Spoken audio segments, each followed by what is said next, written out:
Oh, here we go, guys. Put your seatbelts on. All right, so this will happen. I was hanging out at my bat cave on, right? And okay, so check this out. One of my co-managers, his name is Glenn, and he has a family that lives here in the New Jersey area. So before my fights, I like to find a really beautiful site, whether it's the top of a mountain, next to a stream, anything gorgeous, nature-wise. I like to, associate nature with different levels of energy and all this. But anyways, that's a different topic.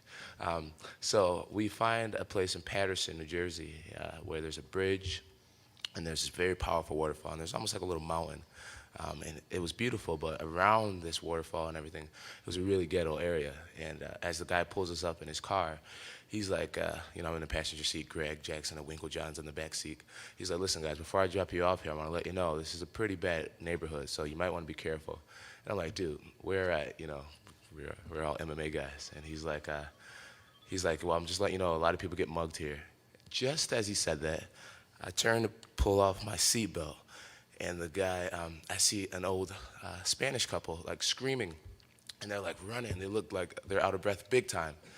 And I'm like, dude, they just got mugged. And he's like, no. And I'm like, maybe not, I'm tripping. You just put that in my mind. So Mike Winklejohn hops out of the car, and he's like, you guys okay? And then she's like, the guy he just broke my window open, and he took all my stuff, and he's running.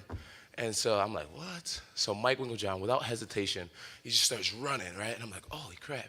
And then Greg Jackson, he just starts running, and they both start running. So I'm like, what is happening right now?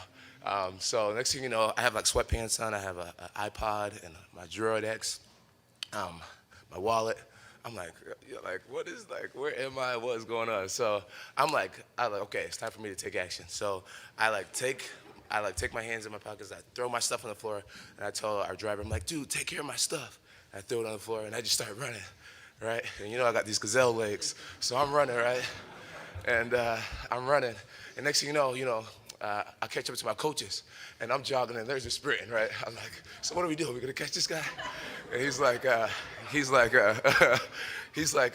John, you get back. He's like trying to swim move me, like get over me. He's like, get back. You don't need to be involved with this, right? And I'm like, nah, Coach, God, trust me, man. I'll be okay. So then I put the Jets on. I went TO on him. So I put the Jets on, and I catch up to the guy. I'm like, how you doing? You think you're gonna? No, I'm joking.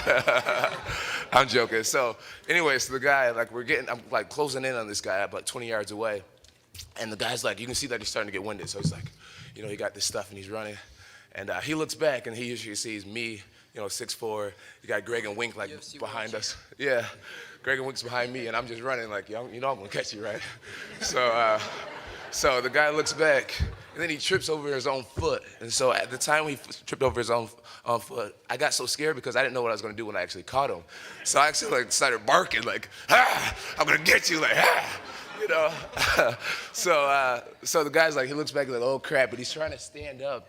And when he was standing up, I approached him when he's like in a, in your march cassette go type of stance, because he's like trying to get his momentum back.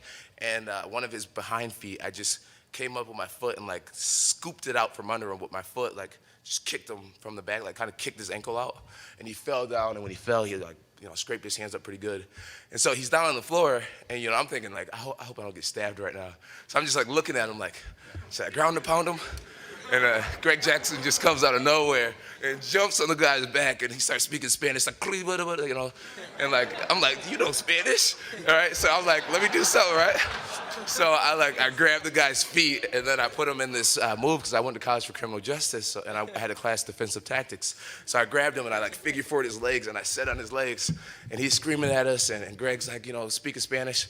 So as I'm sitting on this guy's leg, catching my breath a little bit, because we're sprinting uphill, I realized that I'm in like this Spanish neighborhood, and like all these people are coming out their houses yelling Spanish across the street. I'm like, oh Lord, here we go. Like, what is happening? Like, Greg's yelling like Spanish to people, and then a guy walked up to us, and he's like, yo man, that could have been my mama's car.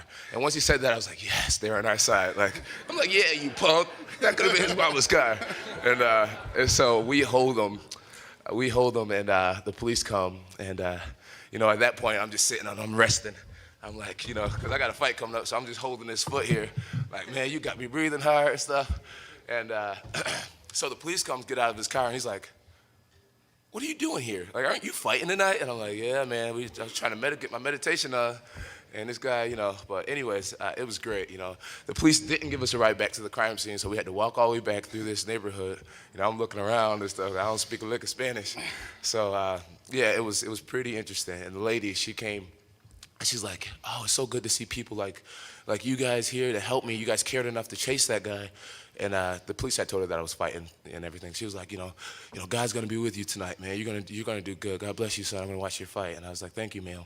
Then we went, and we all felt like superheroes. We just had the best meditation session ever, and I just felt really good after that. I was like, I gotta win this fight. I got the hard work, dedication, and now I got karma on my side. So it was crazy. It was good.